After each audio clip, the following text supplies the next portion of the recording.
بتبدأ القصة في كوكب اليابان الشقيق لما بنلاقي مجموعة من المواطنين بيصحوا من النوم على صوت انفجار هائل اللي كان سبب في تدمير كتير من المباني اللي بتحذر منه الحكومة وبتقول للكل انه لازم ياخد باله عشان في خطر عظيم احنا مقبلين عليه. بنلاقي شخص غامض بيقرر ان هو يغادر منزله عشان يتوجه لمواجهة العدو ده. بيبان عليه انه واد جامد شوية يعني. اللي بيقدر بقوته انه يحمي بنت كانت واقفة بتعيط في اللحظات الأخيرة من الوحش ان هو يخلص عليها. بيسألوا الجميع انت مين؟ فبيرد بكل بساطة انا مجرد بطل هاوي، يعني الموضوع مش كبير. بيعرف بطلنا سايتاما ان في خطر مقبل على البشريه بيكون سببه شخص اسمه رجل اللقاح اللي بيكون من مخططاته ان هو يدمر البشر ويقضي على حضارتهم الشريره من وجهه نظره. بيوصل سايتاما عند رجل اللقاح ده وبنلاقيه بيحذره، بيقول له انت عمرك ما تعرف تقف قصادي، عشان هو بيفاجئه سايتاما بلجمه واحده ويقضي عليه. بيزهق سايتاما وبيبدا يقول لنفسه ايه الملل ده، محدش عاجبه حاله يا صديقي. نرجع فلاش باك بالزمن لمده 3 سنوات. بنشوف سايتاما وهو بيواجه شخص اسمه وحش السلطعون اللي بيوقفه بيقول له انت رايح فين كده يالا. رجل السلطعون بيبقى مستغرب جدا لان ازاي بني ادم يشوف وحش ماشي في الشارع كده من غير ما يهرب منه. بيقول له سايتاما انا لسه مرفوض في مقابله عمل ومش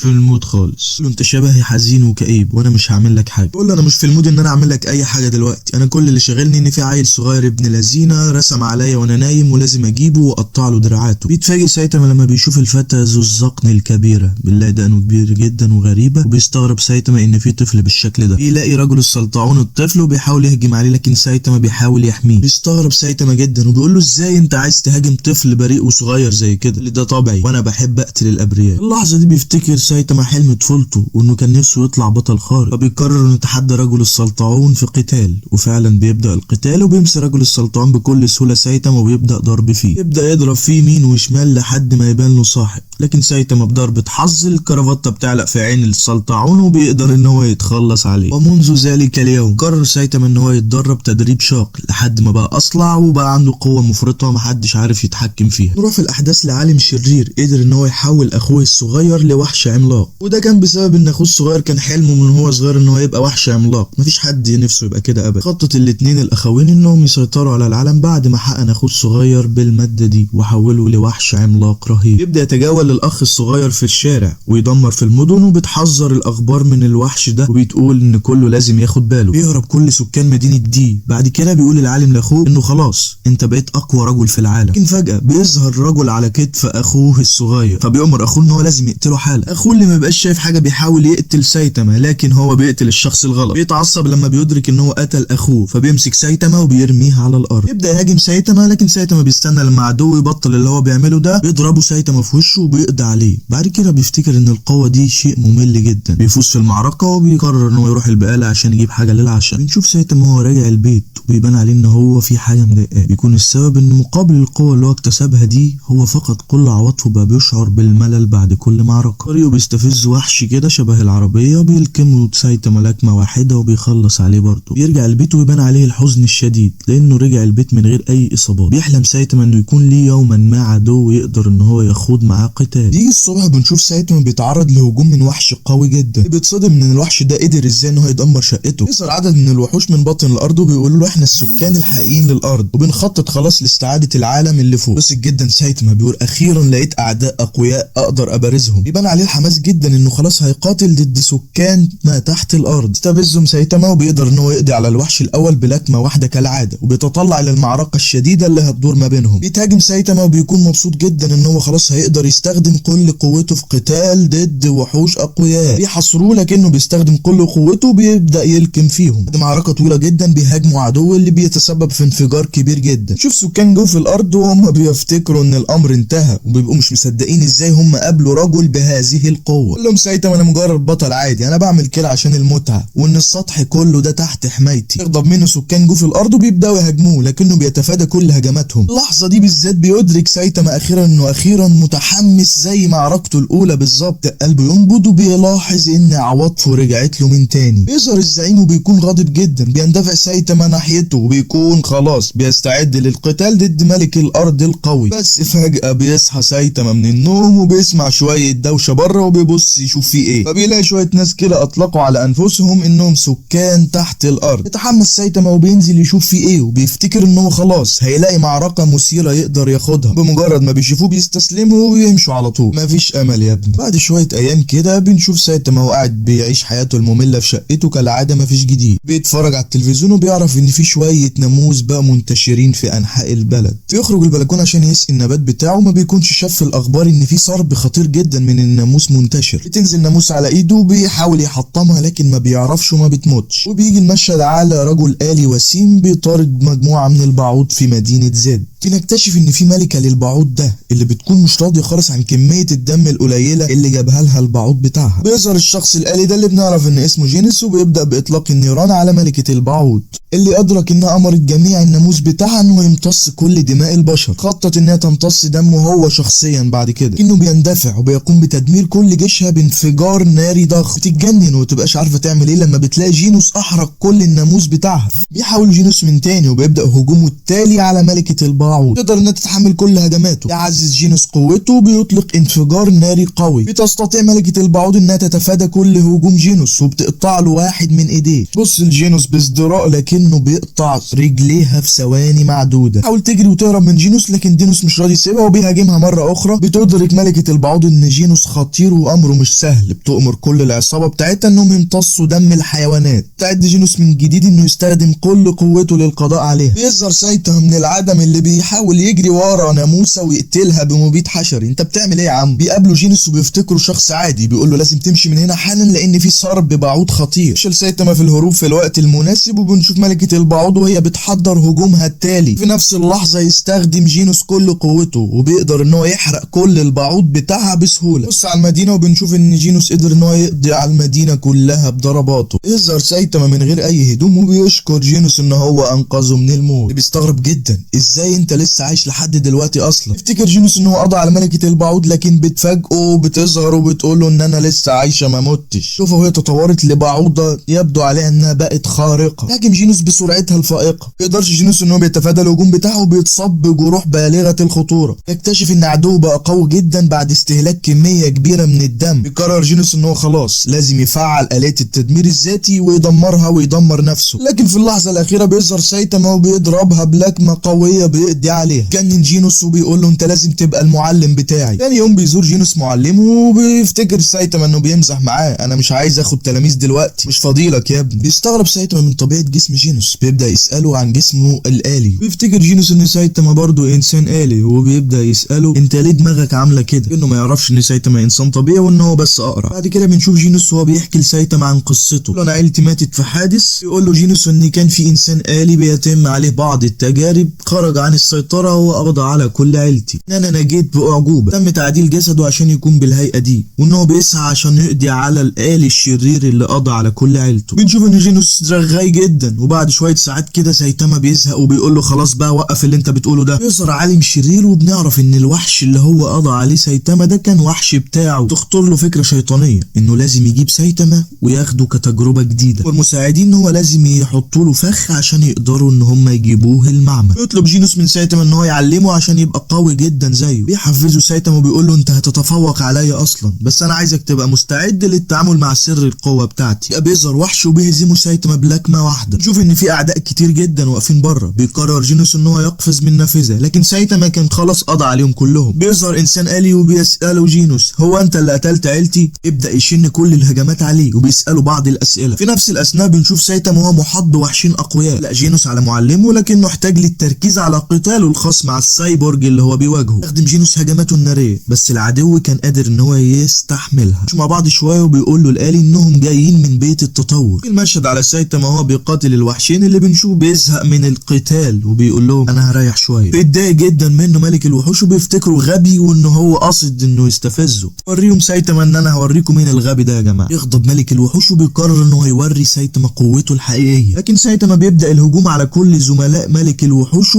ويقتلهم كلهم بنفسه. بدأ ملك الوحوش يتحول لوحش عالي في الرتبة وبتزداد قوته جدا. بيتفادى سايتاما جميع هجماته بسهولة من غير اي مجهود يذكر. بيشن هجوم اخيرا سايتاما على ملك الوحوش وبيقدر يقضي عليه من لكمة واحدة بس. بنشوف جينوس وهو بيستجوب القرد الآلي ده اللي بيقول له جينوس انت ما عندكش اي فرصة ضد تاني اقوى محارب في فريقنا، لكنه بيعرف ان ملك الوحوش اتهزم خلاص وبيعتذر عن وقاحته. جاب ورا يعني. بنعرف ان كان في عالم عاش من وقت طويل، كان عبقري وقدم اسهامات كبيرة جدا للمعرفة البشرية، لكنه اصيب بخيبة امل من العالم وان افكاره ما خدتش اي دعم من المجتمع العلمي اللي كان عنده خطة كبيرة لتطوير البشرية. بس خطته دي فشلت لان فكرته اعتبرت خطيرة، لكنه ما استسلمش وقرر انه يتابع حلمه باي ثمن. بعد ما بقى عنده 70 سنة بدأت جهوده خلاص تؤتي ثمارها. يستنسخ العبقري نفسه وبيطلق على مختبره اسم بيت التطور. بيزق سايتاما وبيقول له انجز يابا، ايه علاقتك بالشخص ده؟ هات من الاخر. يقول له القرد الآلي ده ان رئيسه اصبح فضولي جدا بشأن جسمه وعايز يعرف ايه سر القوة دي. بيتدخل جينوس وبيبدأ يشرح لمعلمه ان احنا لازم نقضي على العالم ده شكله غريب الاطوار. بيوافق سايتاما بس بيقول له احنا لازم نعمل الموضوع ده بسرعة لان بكرة في تخفيضات على جهاز بلاي ستيشن وانا لازم اجيبه. قبل ما بيمشي جينوس بيسأل القرد الآلي ده هل في آليين تانيين في بيت التطور؟ بيرد عليه القرد وبيقول له لا ما كانش في غيري. في نفس الوقت بنشوف العالم العبقري ده وهو واقف مع كل النسخ بتاعه وبيبقى مستغرب جدا ان ازاي سايتاما وجينوس قدروا يقضوا على كل الوحوش القوية بتاعته. بيعرفوا برضو ان هم خلاص في طريقهم للمعمل عشان يدمروه. بيقول العبقري ان خلاص احنا ما عندناش حل تاني، احنا لازم نطلق كارنيج كابوتو. بتخاف كل النسخ بتاعته لكن زعيمهم بيقول لهم ان خلاص احنا ما عندناش حل تاني. بنشوف سايتاما وجينوس وهم بيجروا باقصى سرعة نحو مخبأ العالم الشرير. نشوف جينوس وهو منبهر جدا ان سايتاما بيعرف يطير. سايتاما بيقول له ان البشر في الطبيعي ما بيتولدوش كده يعني. بعد كده بيوصلوا على بيت التطور فبيفعل جينوس قدراته السايبورجية وبيسحق المبنى بالكامل. ما بيعلقش سايتاما لانه بيفتكر ان جينوس اكيد عارف هو بيعمل ايه. لقوا مدخل تحت الارض وبيقرروا ان هم يدخلوا فيه. بعد كده بنشوف نسخة من نسخ اللي استنسخها العالم دي بتقاتل ضد الوحش اللي اسمه كابوتو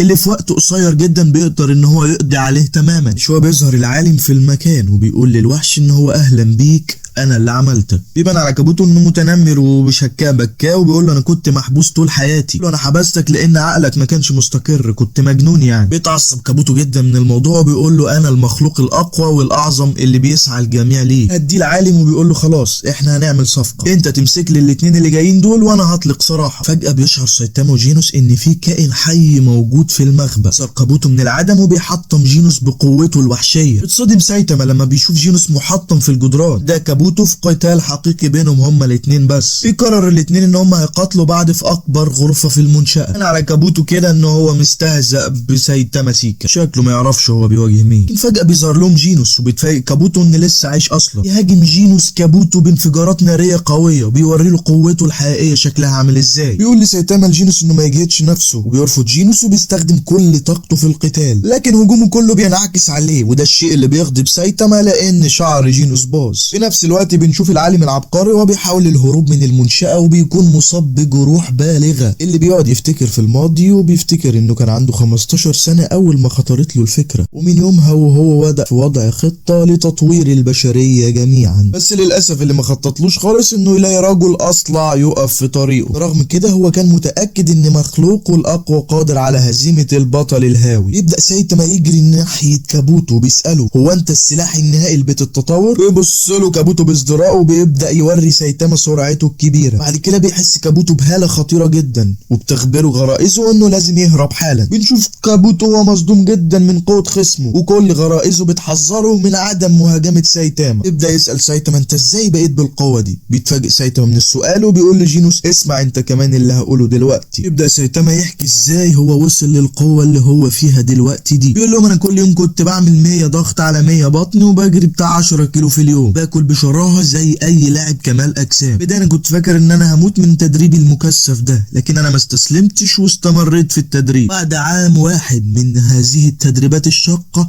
بقيت اصلع زي ما انتم شايفين كده، الامر اللي خلاه يكتسب قوة خارقة وتمكن من التفوق على كل منافسيه. طبعا ما حدش بيصدق الكلام اللي هو بيقوله وبيفتكروا ان هو بيهزر معاهم. جنن جينوس وبيقول له انت بس كنت بتعمل كده، انا ما طلبتش ان انت تبقى معلمي عشان بس انت تقعد تقول لي شوية كلام فاضي. سايتاما ادرك ان جينوس فعلا ممكن ما يصدقوش، لكنه فعلا كان بيقول الحقيقة. بيغضب كابوتو وبيقول لسايتاما انت كذاب. نتيجة لكده بيزود قوته وبيتحول لوحش خطير جدا. يتحول كابوتو لشكله النهائي وبيخطط لقتل سايتاما بقوته الهائلة. جهز كابوتو هجومه وبيهجم على سايتاما اللي كان سرحان في دنيا تانية خالص. بيضرب سايتاما بضربة قوية اللي بتطيره في الغرفة. اللي بيقول انا ما كانش ينفع اعمل كده، وبيفتكر ان كابوتو لو اتحول لهيئته النهائية هيبقى في حالة قوية لمدة اسبوع كامل. فبيدرك سايتاما انه ما ينفعش يسمح له بده، لان ده لو ده حصل يوم التخفيضات في السوبر ماركت هيروح عليه. كل همه بس في البلاي ستيشن. تيجي لده بيقرر يهزم كابوتو في الحال، وفعلا بيضربه بلكمة واحدة وبيقضي عليه. بنشوف سايتاما وهو متوتر جدا وخايف لا يضيع عليه اسبوع التخفيضات. بيهدي جينوس وبيقول له ما تقلقش هنوصل في الوقت المناسب. بعد كام يوم بنشوف رجل واقف بيشتكي ان ازاي الاغنياء بيزدادوا ثراء والفقراء يعاقبون من المجتمع. بنعرف ان الشخص ده اسمه هامر هيد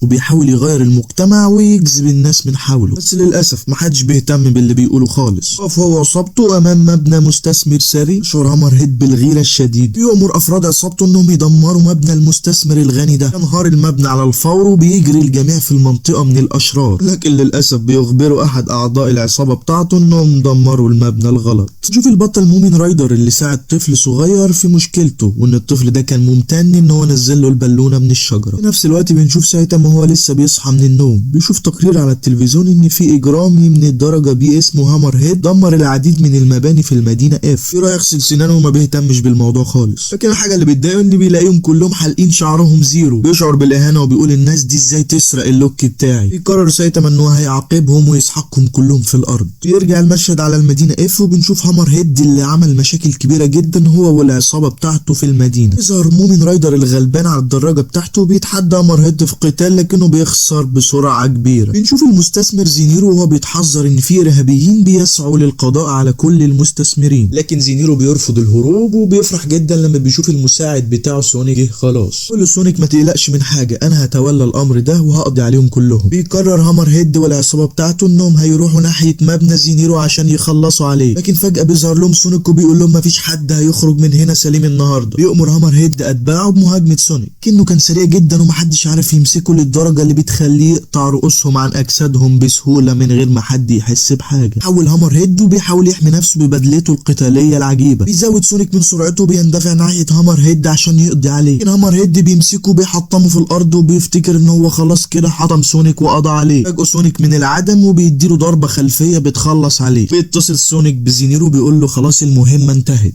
لكن بنلاقي سونيك بيتفاجئ لما بيشوف جثه هامر هيد اختفت تماما. وبنعرف بعد كده ان هامر هيد تمكن من الهروب لان جمجمته دائما كانت اقوى من جمجمه الانسان العادي. وفي هذه الاثناء بنشوف جينوس وهو بيتكلم مع الدكتور كوسانو اللي قدر ان هو يصلح جينوس. يكمل جينوس كلامه للدكتور كاسانو وبيقول له ان انا لقيت معلم جديد وان هو انا ممتن ليه جدا عشان انقذ حياتي مرتين. دكتور كوسانو كان مبسوط جدا ان جينوس خلاص لقى صديق حقيقي. بيقول له انا عملت شويه ابديتس جديده، بمجرد ما هتنتهي اوعدك ان انت هيبقى عندك قدره تتفوق بيها على معلمك الجديد. نروح لهامر هيد وهو بيقابل سايتاما اللي بيفتكر ان سايتاما جاي عشان ينضم للعصابه بتاعته. بيقول له سايتاما انضم لمين انت عبيط يا ابني؟ ده هامر هيد يهاجم سايتاما اللي بيتصدم لما لكمته ما بتنجحش عليه. يوقفوا سايتاما وبيقول له ايه البدله السخيفه اللي انت لابسها دي؟ شكلها عبيط جدا. الامر اللي بيعصب هامر هيد جدا وبيقوم بتزويد قوته عشان يقضي على سايتاما. ده هامر هيد يشن هجومه على سايتاما اللي بيوقفه بكل سهوله. بيبدا يخاف هامر هيد وبيطلب من سايتاما انه يعفو عنه. بيقول له سايتاما انا هعفو عنك بس انت لازم تبطل الحاجات اللي انت بتعملها دي. بنشوف سايتاما اللي كان في طريقه للمنزل بيظهر قدامه فجاه سونيك اللي كان بيدور عن هامر هيد. يبدا يهاجم سايتاما بكل قوته، لكن سايتاما بيتفادى جميع هجماته. افتكر سايتاما ان سونيك فاكره من اتباع هامر هيد وبيقول له اهدى بس انا مش معاهم. بيقول له سونيك انا مش مصدقك، انت راسك القرعه دي بتثبت عكس كده خالص. حاول يجرب حركاته سونيك وبيحكي له انا كنت نينجا منذ الطفوله واقدر اعمل اي حاجه. بيقول له نينجا على نفسك يا حبيبي. بيفتكر سايتاما ان سونيك مجرد هاوي بيحاول يجرب حركاته عليه مش اكتر. بيحاول سونيك يبهر سايتاما باي طريقه وبيوري له سرعته الفائقه، بس سايتاما ما بيتاثرش خالص وبيقول له بقول لك انا زهقت ينفع اروح؟ سونيك ما كانش مصدق ان سايتاما قادر يتفادى كل هجماته السريعه. حاول يضرب سايتاما بركله لكن سايتاما بيتجنبها وبيضربه ضربه غريبه في مكان غريب جدا. قال له اسف انا ما كانش قصدي اضربك هنا. بيعرف سونيك اسم سايتاما وبيقول له المره الجايه هقضي عليك تماما. سايتاما ما كانش قادر خالص انه ياخد سونيك على محمل الجد. قال له خلاص تمام ماشي بالتوفيق. بالليل بنشوف سايتاما قاعد مع جينوس اللي بيستغرب جدا لما بيعرف ان رغم كل الوحوش اللي قتلها سايتاما لكن هو لسه بطل مغمور. بيفتكر جينوس ان في بطل اخر هو اللي بينسب له الفضل في القضاء على هامر هيد. تبدأ نفهم مشكلة سايتاما الحقيقية، انه بيقوم باعمال بطولية لكن محدش يعرفه ولا حد يفهم انه هو بطل خارق. سايتاما بيبقى قاعد مع جينوس وبيحكي له، بيبقى متضايق جدا ان محدش يعرفه وانه نفسه في يوم من الايام يبقى بطل مشهور، عشان يلاقي جينوس الحل ويقول له ان في جمعية اسمها جمعية الابطال، وبيوصلوا لفكرة ان هما الاتنين يروحوا ويشتركوا في جمعية الابطال دي. وتظهر جمعية الابطال اخيرا، واللي بنشوفهم بيقرروا ان مومن رايدر هيفضل البطل الاعلى في الفئة سي. ثم بدأوا مناقشة الاختبار الرسمي السنة دي لاختيار الابطال، اللي للاسف بيكون عندهم مشكلة كبيرة ان جودة المتقدمين بتبقى اقل كل سنة، لكن بيقرروا السنة دي ان الاختبارات تبقى اكثر صرامة عشان ينقوا ابطال جودتهم اعلى. بعد كده بنشوف مع بعض الكثير من المرشحين اللي بيتقدموا للاختبار. بيبدأ المرشحين يبصوا على سايتاما ويفتكروه ضعيف ويبدأوا يتريقوا عليه. بيبدأ الاختبار الاول وبنشوف سايتاما بيقوم بشوية قفزات كده جانبية، بعد كده بيقوم بالركض السريع ورفع الاثقال، الحاجات اللي هو متعود عليها دي. بيتغشم سايتاما جامد لانه كان هيكسر المبنى كله، اللي بينجح في الحصول على اعلى الدرجات. نروح لسايتاما اللي يكون مستني النتائج. بيظهر صديقه جينوس اللي بيسأله الامر كان عامل ازاي، بيقول له ان الاختبارات كانت سهلة جدا. بيقول له جينوس ان الاختبار الكتابي كان سهل جدا وممكن لاي شخص انه يعديه بسهولة. بعد شوية بتوصل النتائج وبنشوف ان تم اعتماد جينوس كبطل من الدرجة اس. لما بيلاقي سايتاما ان جينوس بقى من الفئة اس بيفتكر كمان ان هو هيبقى من الفئة اس. بيقول لجينوس وجينوس بيهنيه. بيسأله جينوس عن الانترفيو اللي عملوه، بيقول له ان هو اتسأل عن بيت التطور. بيقول له جينوس ان الجمعية سألتني عن بيت التطور وان هم اتبسطوا جدا لما عرفوا ان انا قضيت على كل المجرمين. بعد كده بنتفاجئ لما بنعرف ان سايتاما بقى بطل من الفئة سي مش الفئة اس، وانهم قروا الحرف غلط، الامر اللي بيخلي سايتاما متضايق شوية. بعد كده بنروح لقاعة المحاضرات وبنشوف سايتاما وجينوس وهم قاعدين، اللي بيتفاجئوا لما بيلاقوا بطل من الفئة اسمه سنيك وبيبص لهم باستحقار وبيقول لهم ان هم لازم ياخدوا وضعهم كابطال على محمل الجد ويبطلوا التفاهه اللي هم فيها دي. سايتاما ما بقاش مديله اي انتباه، الامر اللي بيخلي سنيك يتضايق ويتعصب وبيقوم يعمل شويه حركات ورقصات غريبه محدش فاهمها. بالليل بيرجع الاثنين البيت وبنشوف جينوس وهو بيتكلم مع سايتاما عن جمعيه الابطال وقد ايه هو متحمس، بس سايتاما ما بيبقاش مديله اي اهتمام لانه مش مدي اهتمام اصلا لحوار جمعيه الابطال ده. لكن جينوس كان مبسوط جدا ومتحمس ان هو اخيرا هيعرف يشتغل هو وسايتاما كفريق واحد، وبيقول له جينوس انا خلاص من النهارده بقيت تلميذك رسميا، ما فيهاش كلام. بيبص له سايتاما باستغراب وبيقول الواد ده هيجيب لي صداع كبير في المستقبل، انا كنت في غنى عنه. في نفس الوقت بنشوف سنيك وهو قاعد في الجمعيه بيشتكي من جينوس وسايتاما وبيقولوا ان هم مجرد اتنين هواه، لكن بيتدخل قائد حكومي في الجمعيه وبيقول له ان الاتنين مش ضعاف خالص. بيكمل يقول له ان سايتاما يا دوبك عدى من الاختبار الكتابي لكنه كان هيدمر المبنى كله في اختبار اللياقه البدنيه، الامر اللي بيجنن سنيك، ازاي واحد ابله زي سايتاما ممكن يكون اقوى مني. بنروح لسايتاما اللي بيبقى مبسوط جدا لما بيعرف ان جينوس بقى من الابطال الفئه اس. فجاه بيظهر لهم سنيك وبيحاول يدي لسايتاما محاضره، بيهجم على سايتاما بتقنيه غريبه لكن هجومه بيفشل كالعاده. بعد كام يوم بنشوف جينوس وسايتاما وهم واقفين على جبل وبيحاولوا يقوموا بعض التدريبات. بيقول جينوس لسايتاما ان احنا الاتنين في المرتبه الاخيره ولازم نعمل اعمال بطوليه كتير عشان يرتفع ترتيبنا، وبيقولوا ان الناس هتبدا تعرفنا وهيطلقوا علينا بعض الاسماء الشهيره، الامر اللي بيشغل تفكير سايتاما جامد لانه ما بيبقاش عايز حد يطلق عليه اسم، مش عايز حد يقول له ان هو الاصلع القوي او الصلعه الذهبيه. بيقول سايتاما لجينوس ان هو مستعد يتدرب معاه عشان يبقى اقوى. بيقول له جينوس ان انا لازم نتقاتل ولازم تورينا اقصى حاجه عندك عشان اشوف انا هقدر استحملها ولا لا. بيشن جينوس هجومه الاول ولكن بيتفادى سايتاما ركلته. بيبدا جينوس يقوي من ضرباته ضد معلمه ولكن بيقفز سايتاما في السماء وفجاه اطلق سايتاما شعاع ليزر دمر جزء من الجبل. بيزود الاثنين سرعتهم وبيحاول جينوس ان هو يباغت معلمه لكن سايتاما كان اسرع منه واختفى. يفعل جينوس كل مدافعه وبيبدا يوجه ضرباته ناحيه سايتاما لكنه بيظهر وراه. جينوس بيقول له انت لازم تتقاتل معاه بكل قوتك والا تتراجع، بس جينوس كان بينه وبين نفسه عارف ان سايتاما قوته لا حدود لها وانه ممكن يدمره بلكمه واحده، عشان كده يقرر سايتاما انه هيوريه قوته الكامله. يحس جينوس بالخوف وبيفتكر ان سايتاما فعلا هيقتله. يهاجم سايتاما بكل قوته لكنه بيوقف نفسه في اخر لحظه قبل ما يضرب تلميذه. بيتصدم جينوس وبيدرك ان سايتاما وحش لانه دمر الجبل من وراهم تماما. بيهدى الوضع بين الاثنين وبيتفقوا على العشاء ان هم هيروحوا يبارزوا بعض على مين هيخلص طبق النودلز اسرع. فاجئ صاحب المطعم جدا لما بيلاقي جينوس كال الطبق كامل. فجاه هم قاعدين بيدخل بطل اسمه اماي ماسك وبيطلب من جينوس ان هو عايز يتكلم معاه. بيحذر سايتاما جينوس وبيقول له خلي بالك ممكن يكون شخص تافه شبه سنيك اللي قابلناه. بيوافق جينوس على طلب اماي ماسك وبيخرج معاه بره فعلا،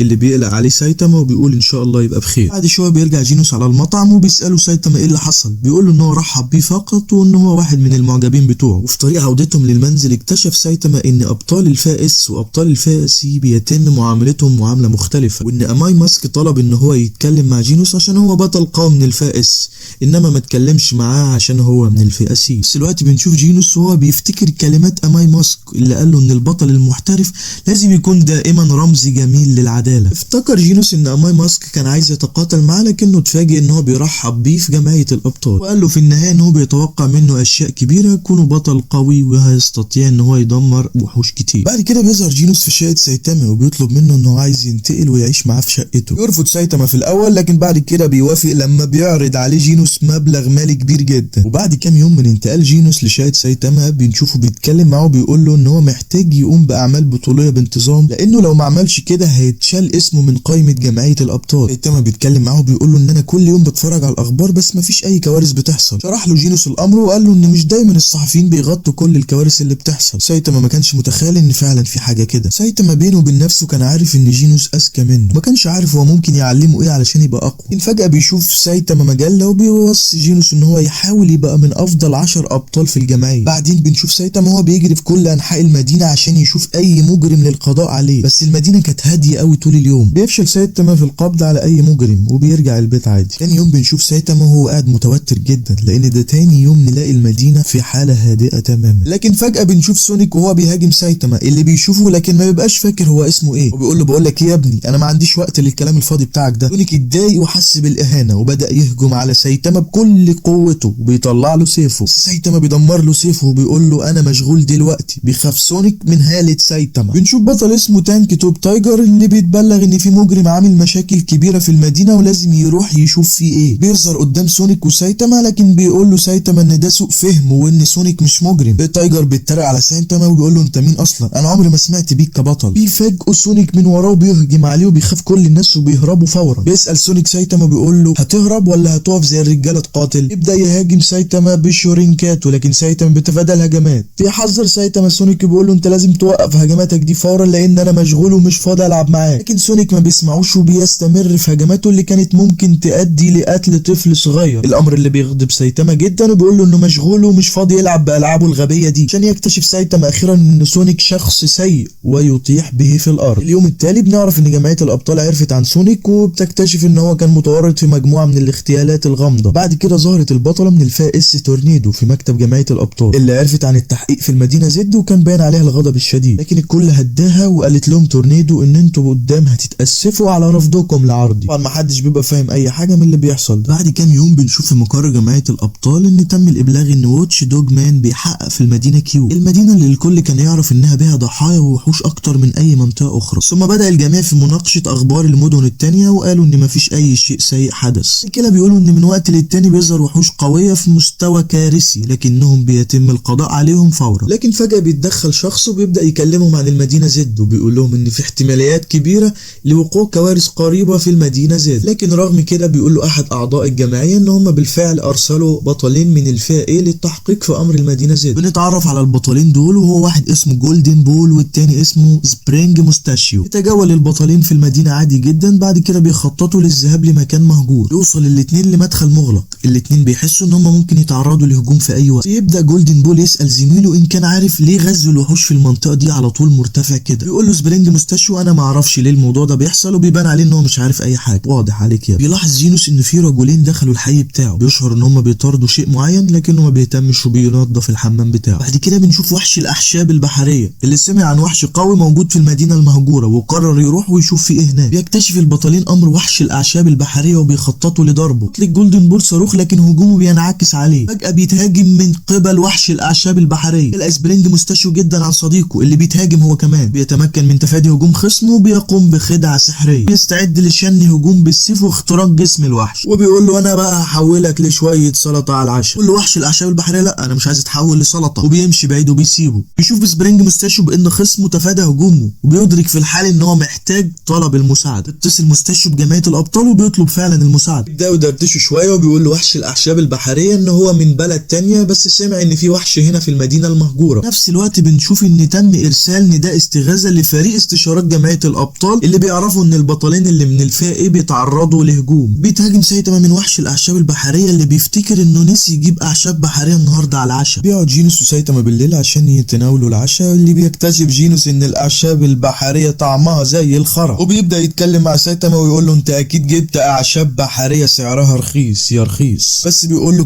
كل اعشاب بحريه اكتر عشان دي بتساعد على نمو الشعر، الامر اللي بيضايق سايتاما شويه. بعد كده بنشوف ان جمعيه الابطال ابلغت ان البطلين من الفئه ايه اتنقلوا للمستشفى لاصابتهم بجروح خطيره، ووحش الاعشاب البحريه اتهزم عن طريق بطل غامض محدش يعرف هو مين. بعد كده بنلاقي البطله من الفئه اس تورنيدو وهي غضبانه جدا وبتصرخ على الراجل وبتقول له انتوا ازاي رفضتوا طلبي في البدايه للتحقيق في المدينه المهجوره. بعد كده بنشوف مجموعه من الابطال الخارقين بيحققوا في مسرح الجريمه وبيتساءلوا ايه الوحش اللي تسبب في الدمار الهائل ده. تلاقيهم لقوا برضه شويه اعشاب بحريه في مسرح الجريمه. الباشا قطع الاعشاب وخدها كلها بالليل. بالاضافه الى ذلك انتشرت شائعات كتير في المدينه عن وجود وحش قوي في المدينه المهجوره. بعد كام يوم بنشوف جينوس وهو بيقول لمعلمه ان انا ترتيبي ارتفع للمركز 342. بنشوف جينوس وهو بيقول لسايتاما يا سايتاما انت ترتيبك ارتفع من المركز الاخير للمركز 342. وبكده عشان يعرف سايتاما ان جينوس لسه في المرتبه الاخيره وان دي اكيد حاجه مضايقاه. وبيبص وبيعرف ان ترتيب جينوس في الشعبيه هو السادس وانه مشهور جدا، الامر اللي بيخلي سايتاما يحس بشويه غيره لما بيعرف ان جينوس اطلق عليه الامير الالي. بعد كام اسبوع بنشوف ان في نيزك ضخم بيهدد الارض، الامر اللي بيصدم العلماء جدا لانهم بيلاقوا ان النيزك في حجم القمر. بيكتشفوا ان النيزك سيصطدم بالارض وانه قريبا سيضرب بالمدينه زد. من كده بتقوم الجمعيه بعمل اجتماع طارئ لكل الابطال من الفئه اس. شوف سايتاما جينوس وهو ماشي وبيقول له يا جينوس ما تنساش تجيب لي حاجه اشربها وانت راجع. بيوصل جينوس لمبنى الابطال وبيقوم باستقباله سيلفر فانج اللي بيكون بيحتل المرتبه الثالثه بين الابطال الفئه اس. بيشرح فانج لجينوس ان تم استدعاء كل الابطال من الفئه اس لوجود مشكله كبيره، ويقول له ان ده تهديد في مستوى التنين، ان في نيزك كبير جدا سيصطدم بالارض خلال 30 دقيقه بس. وبيعرف جينوس ان المدينه زد في الغالب هتتدمر كلها وان غالبا مش هيتمكنوا من اخلاء المدينه في الوقت المناسب. بنشوف جميع سكان المدينه زد وهم بيهربوا في حاله من الذعر. جينوس كان مدرك ان الجميع في الغالب هيموتوا لكنه كان بيحاول يحمي الناس على قد ما يقدر. بنشوف جينوس وهو بيفعل بدلته اللي سرقها من ايرون مان وبيزيد في قوته. بيظهر قدام جينوس رجل آلي تاني اللي بيخطط لتدمير النيزك هو كمان. بيتعرف جينوس على الفور على البطل التاني وبيعرف ان هو اسمه بوفوي وهو احد ابطال الفئه اس. بيطلب جينوس انه يساعده لكنه بيرفض طلب جينوس وبيقول له انا جاي بس عشان اختبر سلاحي الجديد. بيكتشف جينوس ان السايبورج ده مش اسمه بوفوي وان ده واحد اسمه ميتال نايت. بعد كده بنشوف ميتال نايت وهو بيشن كل هجومه واطلق صواريخه على النيزك. يعجب جينوس جدا بقوه ميتال نايت بصواريخه اللي ضربت النيزك، لكن للاسف بيفشل كل الهجوم وبيستمر النيزك في الطيران ناحيه الارض. جينوس يحسب في توتر وقت اصطدام النيزك بالارض وبيحس ان هو لو فشل كل السكان هيموتوا، لكن بيظهر بانج فجاه وبيقول له اهدى شويه انت لسه صغير ولازم تثق في نفسك اكتر من كده. اكتسب جينوس الشجاعه وبيقوم بوضع قوه كبيره في يده لتجميع طاقه كافيه لهدم النيزك. بيقوم جينوس باطلاق قوته ناحيه النيزك لكنه بيفشل هجومه. كان فاكره بانج ان هو هيدمر النيزك لكنه بيفشل وبتنخفض طاقه جينوس تماما. فقد جينوس الامل، لكن فجاه بيظهر معلمه الباشا الصلعه الذهبيه سايتاما وبيقدم نفسه كبطل وجاي دلوقتي حالا عشان ينقذ العالم. بينط سايتاما لفوق في السماء وبيعد لكمته العاديه عشان هوب مره واحده بقبضته يحطم النيزك لقطع صغيره، الامر اللي بيعجب سيلفر فانج جدا بقوه سايتاما الهائله. تتهز المدينه باكملها في اللحظه دي لكن بتسقط شظايا النيزك على الارض. تفتكر سايتاما انه كده خلاص انقذ المدينه لكنه ما كانش واخد باله ان شظايا النيزك دمرت المدينه بالكامل. لكن الحمد لله بعد 3 ايام بنكتشف ان المدينه زد ما اتدمرتش كلها. يجي المشهد على جينوس وبنشوفه وهو قاعد بيصيح ويعيط وانه مش قادر يسامح نفسه على عدم كفاءته وانه ما عرفش يعمل اي حاجه. سايتاما بيحمسه وبيقول له انت عملتش اي حاجه غلط وانت لازم تكون سعيد لان ما حدش مات. وجينوس وقال له انت صح وقال له انت فعلا معلمي وان انت فعلا عملت معجزه وانقذت العالم. في نفس الوقت خاف جينوس ان الناس تلوم سايتاما على الضرر اللي عمله في المدينه. السكان دماغهم تعبانه وممكن ما يفهموش اللي هو عمله. بيسالوا سايتاما عن ترتيبهم كابطال، بيقول له انه تقدم من المرتبه 342 للمرتبه الخامسه. جينوس ان انت تستحق اكتر من كده بكتير. جمعيه الابطال بتفتكر ان جينوس وميتال نايت هم اللي دمروا النيزك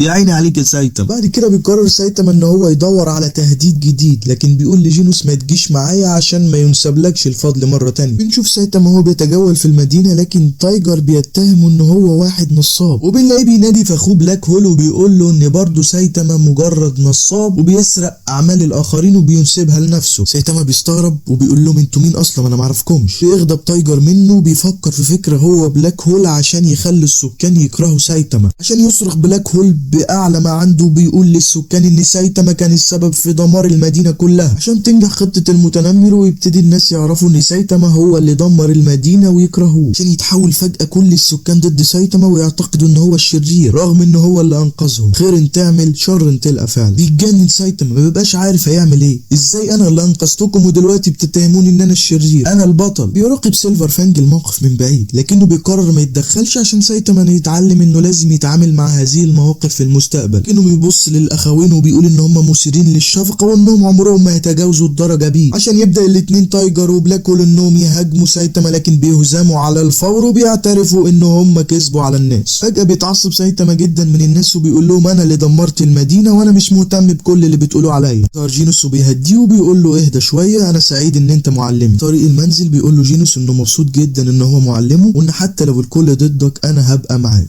اصيل يا ابني والله. كام يوم بنشوف احدث صيحات العالم. اخطبوط يا جماعه بيحاول يسيطر على العالم، ده اللي ناقص. بتكون معاه رساله واضحه بتقول ان عشيره شعب البحر ستستولي على السطح ويجب عليكم الاستسلام. نشوف مومن رايدر الغلبان وهو في طريقه لانقاذ سكان المدينه، لكن من سوء حظ الوحش بيقابل سايتاما وبيلعب معاه لعبه. كالعاده بيفوت مومن رايدر القتال، لكنه بيسمع ان في بطل قوي اسمه سايتاما. بنكتشف بالليل ان سايتاما تقدم الى المرتبه الخامسه. بعد كده بنشوف عدد كبير جدا من وحوش البحر اللي سبحت للسطح، لكن فجأة بيظهر بطل من الفئة A اسمه ستينجر، وكان مستعد ان هو يوقف كل الوحوش دي. يفرح بالسكان وبيشجعوه لانهم فاكرينه خلاص ان هو ده اللي هيهزم الوحوش كلها. على صعيد اخر بنشوف جينوس وهو بيفعل قدراته لتجفيف الاطباق، خلاص بقى غسالة اطباق رسميا، وبيرغي مع سايتاما وبيقول له انا تقدمت للمرتبة التانية بارك. وهم واقفين كده بيسأل جينوس سايتاما وبيقول له هل انت فعلا هزمت وحش من شعب البحر امبارح؟ بيبص له سايتاما كده وبيقول له والله مش فاكر. اللي بيفاجئهم التلفزيون بتقارير عن وحوش اقتحمت مدينة. بنشوف ستينجر اللي يبان عليه ان هو الدغدغ من الضرب، انه ما بيستسلمش وبيكمل وبيبدأ يهاجم في الوحوش عشان يقدر اخيرا ستينجر ان هو يهزمهم كلهم. بيقف يحتفل بانتصاره زي المجنون، لكن يا فرحة ما تمت بيظهر له زعيم شعب البحر وبيهزم ستينجر هزيمة ساحقة. بنروح لسايتاما وجينوس اللي بيكونوا في طريقهم الى المدينة جي. بيقول له جينوس انا هحاول احدد مواقع الاعداء كلهم. شوف جماعة الابطال واللي كانت عرفت خلاص عن اللي حصل لستينجر. بنشوف مومن رايدر على الطريق السريع وهو بيقابل مجموعة من الابطال وبيحذروه انت لازم ترجع لان ده خطر جدا عليك وخطر على اي حد من الفئة سي. في نفس الوقت بنشوف ملك البحر وهو بيتمشى في الشارع بشكل طبيعي. بنشوف لايتنج ماكس اللي بيحس ان في حد وراه، بيبص يلاقي الوحش اللي بيضربه وبيرميه على مبنى ضربة قاسية. بعرف كويس لايتنج ماكس ان ما عندوش اي فرصة قدامه، بيحاول يستخدم سلاحه السري عشان يهزم الوحش لكنه بيخسر وبيغمى عليه. لكن من حسن حظه بطل من الفئة اس بينقذه وبياخده معاه. بيهرب سجين من السجن وبيتفاجئ سونيك ان في ابطال فعلا في السجون. بنعرف ان بيري بيكون مسجون لانه كان دايما بيهاجم الرجال الوسيمين، باين عليه انه مش مظبوط الجدع ده. بنشوف بيري وهو بيلتقي بوحش البحر العميق وبيقول له انا مش هسامحك، انت بوظت وش 2 صحاب. يمسك بيري ويرميه زي الكوره، عشان بعد كده يبص ملك البحر يلاقي سونيك ويتحداه في نزال. بيقبل سونيك النزال وبيفاجئه بركله قويه جدا. بيستخدم ملك البحر احدى قدراته الخاصه، لكن سونيك بيتفادى هجومه. بيقول له سونيك انا مش هخسر ابدا قدام واحد ضعيف زيك. بيتحول ملك البحر لوحش اقوى وبيقول له انا حصلت على تعزيز لقوتي. نشوف مومن رايدر وهو بيقابل سايتاما اللي كان بيحاول يدور على جينوس، وبيبدا يتكلم مع مومن وبيساله هل هو شاف جينوس ولا لا. نروح لسونيك اللي بيكون واقع في ورطه كبيره، وبنشوف ملك البحر اللي بيبقى اسرع وبيمسك سونيك وبيسحقه بين ايديه. بيهرب سونيك من المكان وبيقابل جينوس في طريقه وبيقول له ان كل الابطال قد هزموا. بعد كده بنشوف مجموعه من السكان اللي تم اجلائهم واختبئوا في مبنى. تحمس ملك البحر وبيدخل المبنى ده وراهم. بيظهر بطل من ابطال الفئه سي بيقول للوحش ان كلنا هنستسلم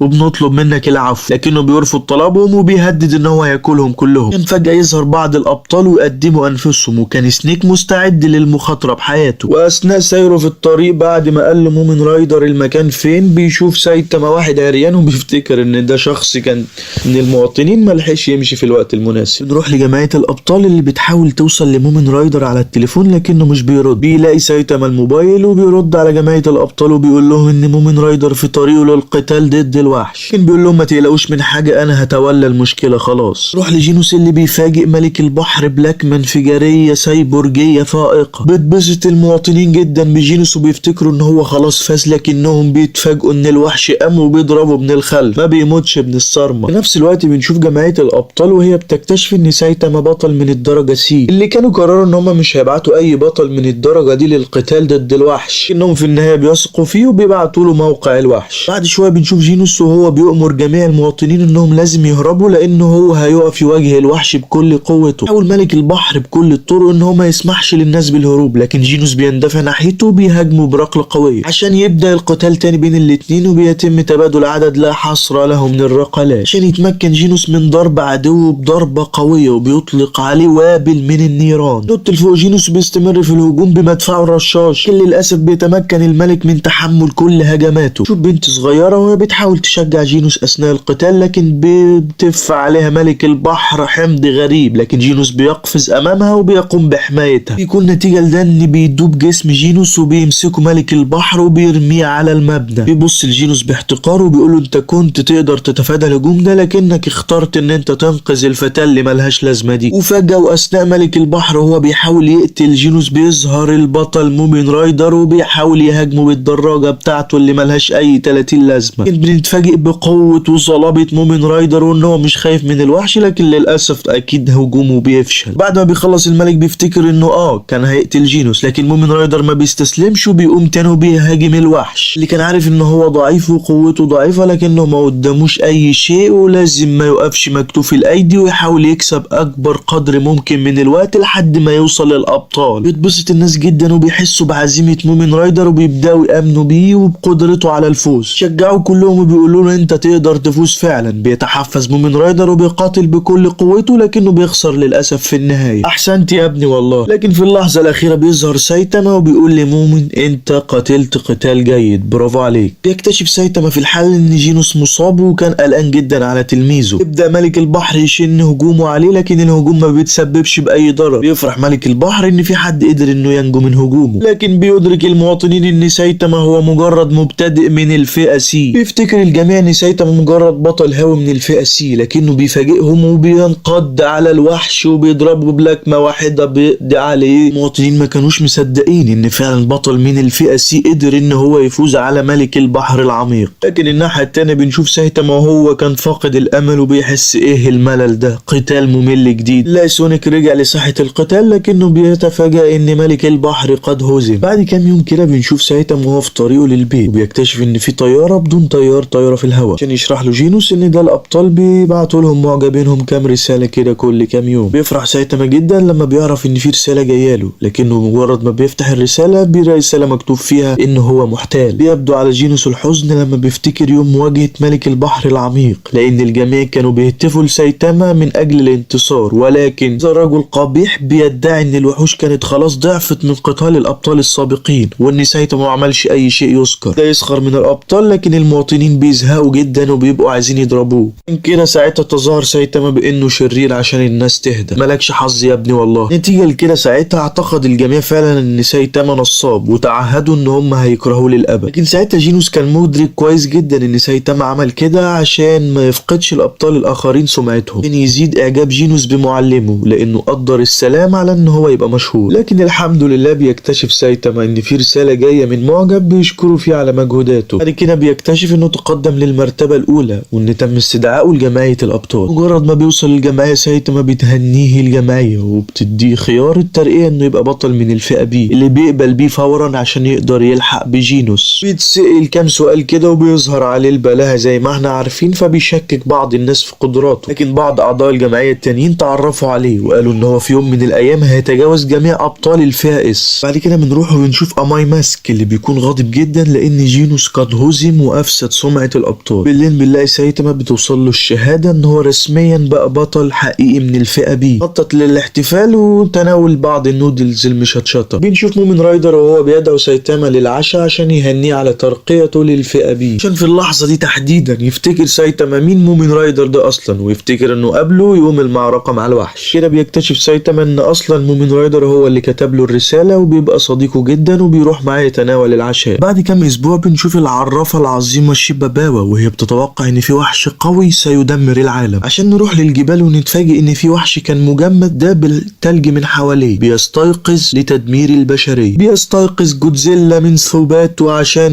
مهمته هي السيطرة على العالم. بنشوف جودزيلا وهو بيجري نحو المدينة اللي بتطلق جماعة الابطال عليه كمية كبيرة من الصواريخ لكنها ما بتعملوش اي حاجة. توصل طائرة مقاتلة لارض المعركة حاملة البطلة تورنيدو عشان تطير فجأة ناحية جودزيلا وتبص له بازدراء وتقول ايه الوحش الضعيف ده. الامر اللي بيعصب جودزيلا جدا وبينرفزه وبيخطط انه يدوس عليها لكنها بتتفادى هجومه وبتتفاجأ بشعاع ليزر منطلق ناحيتها من جودزيلا لكنها سحقته بنيزك من الفضاء. في نفس الوقت بنشوف سيلفر فانج وهو بيحاول يعلم جينوس وسايتاما بعض من فنون القتال. فرج عليه سايتاما وجينوس اللي ما بيتأثروش خالص باللي يشوفوه ولا كأن في حاجة. بعد كده بنعرف ان افضل طلاب فانج كان ولد اسمه جارو اللي خرج عن السيطرة واصاب جميع الطلاب التانيين الاقوياء بجروح خطيرة. سيلفر فانج بيقول لسايتاما انت اكيد اقوى منه، انا متأكد من كده. عشان فجأة يقاطعهم موظف من جمعية الابطال ويقول لهم ان في خطر جديد ظهر وكان مستوى التهديد تنين. بيوصل الجميع لمقر الجمعية وبيستقبل سيلفر فانج ساموراي اتوميك. بيقدم سيلفر فانج سايتاما للساموراي وبيقول له انه في يوم من الايام هيبقى في صدارة ابطال الفئة اس دون ادنى شك. بعد كده بنشوف تورنيدو بتظهر وبتشتكي ازاي جايبين معاكم بطل من الفئة بي، احنا هنهرج. بعد شويه بيستغرب سايتاما وبيقول لهم ايه اللي جاب طفل صغير هنا، يا ابوه وامها فين. بعد كده بيوصل جميع ابطال الفئة اس للاجتماع وهنا بيفهم جينوس ان الوضع خطير جدا لان جميع ابطال الفئة اس تقريبا من المرتبة 1 إلى 17 قد حضروا، لكن بنعرف ان الوحيدين اللي ما ظهروش هم من المرتبة 1 للمرتبة 6 من الفئة اس. استأذن سايتاما بيقول لهم معلش عطشان جدا اروح اشرب شوية شاي. بيظهر رئيس مجلس ادارة الجمعية وبيقول لكل الابطال ان في خطر قد ظهر وان حياة جميع ابطال الفئة اس معرضة للخطر. بيقول لهم ان لو في اي حد منكم خايف يا ريت يغادر الاجتماع حالا. محدش بيغادر وبيقعدوا كلهم. بنلاقي تورنيدو كعادتها بتتخانق مع بطل اخر وفي ظل الجدال بيعرفوا ان العرافة العظيمة شيباباوا قد اعلنت ميتة. اللي بيعرفوا بعد كده انها ماتت عن طريق انها كلت لبانة وقفت في زورها وموتتها. موتة غريبة جدا. الوقت ده بيشرح بيري ان شيباباوا هي عرافة تنبأت بالكوارث التي يمكن ان تعرض العالم للخطر. بيتكلم الرئيس عن اخطر نبوءة كتبتها على ورقة واللي كتبت فيها ان الارض هتكون في ورطة كبيرة قريب، وعشان كده كانوا عارفين ان في خلال 6 شهور من وقت الرسالة هيوصل تهديد على اعلى مستوى او هيكون في وحش قادم ليهدد حياة الارض. وعشان كده عرفوا ان في خلال 6 شهور هيوصل تهديد من اعلى مستوى او وحش سيصل ويهدد الحياة على الارض. يفهم الابطال ان الوضع خطير جدا وان العالم قد يدمر، لكنهم ما بيبقوش عارفين الكارثة دي ممكن تحصل امتى. بعد كده بنتفاجئ ان المبنى بيهتز باكمله والابطال ما بيبقوش مصدقين ان مقر الجمعية فعلا تحت الهجوم. بنتعرف على ملك السماء اللي بيخطط للسيطرة على الارض هو وعيلته، لكن فجأة بيهزم جميع ابناء ملك السماء اللي بيصدم لانهم سحقوا كالحشرات.